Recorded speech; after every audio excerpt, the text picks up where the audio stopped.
Speaking with David Brenner. So you mentioned your kids. You notice that I'm a little swollen? You haven't said anything. You're very nice. A little swollen on this side? I'm sorry, I don't see it. You look fine. You're a chiseled Greek god. No, thank you very much for lying, but let me tell you what happened. You're a little swollen. Is it? Okay. Yeah, here's what happened. I had a tooth. Oh, here's what happened. You know when you're a kid and you're poor, you always have to make choices, whatever it is. Like we did in my house. You know, should we cover the couch or get a front door? You know, things like that. So right. Front door. We went for the front door. We Good. did too. All right. One of the things you had to decide when I was a kid is whether to get new shoes or get your teeth fixed by a real dentist. No, really, because if you got the shoes, you didn't have money for the dentist, so you had to wait for the school. They had these clinics that came around. These dentists, they didn't know whether they're going to be dentists or carpenters. They were debating, you know. And the filling stayed in as long as you didn't cough and go to the bathroom. It was one of those kind of things.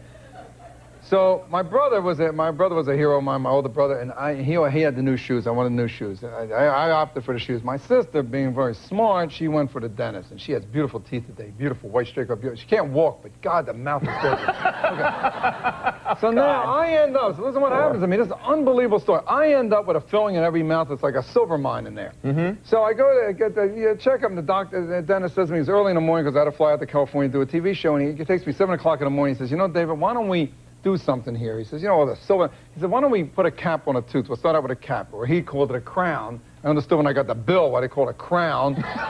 So you think something royal happened. You get the royal shaft. That's the royal thing happening. I mean, if something that small costs that much, my nose must be worth about $20 million, okay? So I sit back, okay, he gives me the Novocaine, that stupid stuff, you know, which I hate, you know, it's always, your mouth freezes, right? You don't have it, you think you're talking, and you know, you're like drooling, and you walk out of a restaurant, piece of chicken hanging out of your mouth, I hate that. Okay, so now he does it. I look in the mirror, Conan, I'm freaking out. I look in the mirror for the first time in my life, I got a tooth in my mouth without a filling in it, like a human being, a real tooth, like a person who grows up right, you know what I mean? Mm-hmm. And I look, oh my, this is great. I get on a plane, I keep running back to the bathroom, I'm looking at my mouth, oh look at this is great. About 2 hours into the flight, Novocaine wears out. All of a sudden, I'm sitting there like with a double hernia pain in my jaw. I'm dying. I get to L.A. A friend of mine meets me at the airport, childhood friend. I said, get me to a dentist. I'm dying here. He rushes me out to the valley, takes me to a dentist. I sit down in the chair. My luck, the dentist says to me, he says, you know, the tooth underneath the cap is abscessed. Oh, man. So I sit back, gives me a shot of Novocaine, puts a piece of chicken in my mouth. I sit back, and he's working, he's drilling, and I'm sitting there, and I'm so depressed. And then I realize he's drilling through my cap. I said, wait a minute.